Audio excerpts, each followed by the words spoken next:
आप देख रहे हैं नेट्रिक न्यूज, साहस सच कहने का।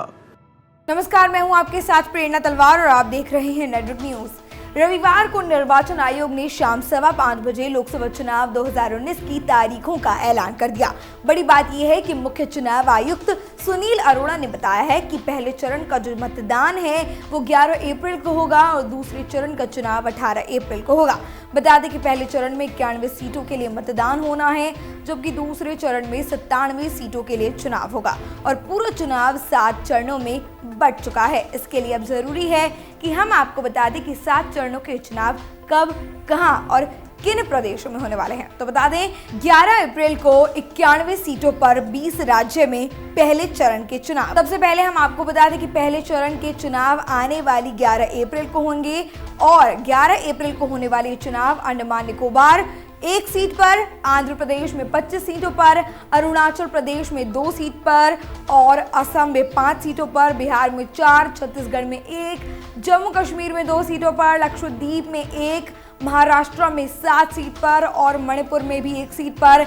मेघालय में ये चुनाव 2 सीटों पर होंगे और मिजोरम में 1, नागालैंड में भी 1, उड़ीसा में 4, सिक्किम में 1, तेलंगाना में 17 सीटों पर, त्रिपुरा में 1 सीट पर और उत्तर प्रदेश में 8 सीटों पर, उत्तराखंड में 5 और वेस्ट बंगाल में ये चुनाव 2 सीटों पर होंगे। और बता दें कि इन राज्यों और महाद्वीपों में चुनाव 11 अप्रैल को होंगे। 18 अप्रैल को 97 सीटों पर 13 राज्यों में दूसरे चरण के चुनाव। अब बता दें कि आम चुनाव का दूसरा चरण 18 अप्रैल को है और ये चुनाव असम में 5 सीट पर, बिहार में भी 5 सीट पर, छत्तीसगढ़ में 3 सीट पर, जम्मू कश्मीर में 2 सीटों पर, कर्नाटका में 14 सीटों पर, महाराष्ट्र में 10 सीटों पर, उड़ीसा में 5 सीट पर और मणिपुर में भी 1 सीट पर, पुडुचेरी में 1 सीट पर, तमिलनाडु में 39 सीटों पर, त्रिपुरा में 1 सीट पर, उत्तर प्रदेश में 8 सीटों पर और वेस्ट बंगाल में 3 सीटों पर ये चुनाव होने वाले हैं। बता दें फिर से कि ये तारीख चुनाव की 18 अप्रैल को है। 23 अप्रैल को 115 सीटों पर 14 राज्यों में तीसरे चरण के चुनाव। आगामी लोकसभा चुनाव के तीसरे चरण के चुनाव असम में 4 सीटों पर, बिहार में 5 सीट पर,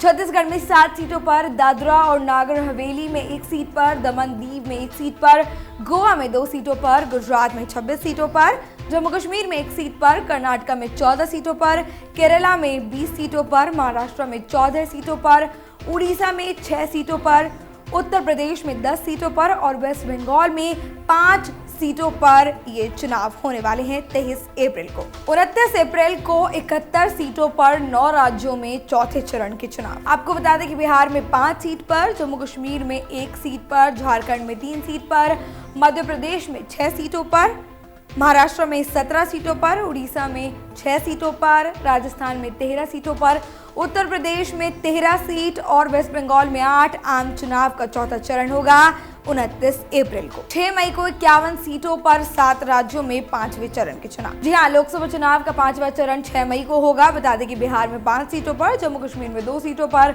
झारखंड में 4 सीटों पर, मध्य प्रदेश में 7 सीटों पर, राजस्थान में 12 सीटों पर, उत्तर प्रदेश में 14 सीटों पर और वेस्ट बंगाल में 7 सीटों पर चुनाव का 5वां चरण 6 मई को होगा। 12 मई को 59 सीटों पर 7 राज्यों में छठे चरण का चुनाव। बिहार में ये चुनाव 8 सीटों पर होगा, दिल्ली में 7 सीटों पर, हरियाणा में 10 सीटों पर, झारखंड में 4 सीटों पर, मध्य प्रदेश में 8 सीटों पर, उत्तर प्रदेश में 14 सीटों पर और वेस्ट बंगाल में 8 सीटों पर ये आम चुनाव का छठा चरण 12 मई को होने वाला है। 19 मई को 59 सीटों पर 8 राज्यों में 7वें चरण का चुनाव। बता दें कि बिहार में ये चुनाव 8 सीटों पर होगा, झारखंड में 3 पर, मध्य प्रदेश में 8 सीटों पर, पंजाब में 13 सीटों पर, पश्चिम बंगाल में 9 सीटों पर, चंडीगढ़ में 1 सीट पर, उत्तर प्रदेश में 13 सीटों पर और हिमाचल में 4 सीटों पर 7वें चरण के चुनाव आयोजित किए जा रहे हैं। तो ये थी सारी जानकारी चुनाव से जुड़ी हुई कि कितने चरण में ये चुनाव इस बार विभाजित किए गए हैं और किन राज्यों में किस तारीख को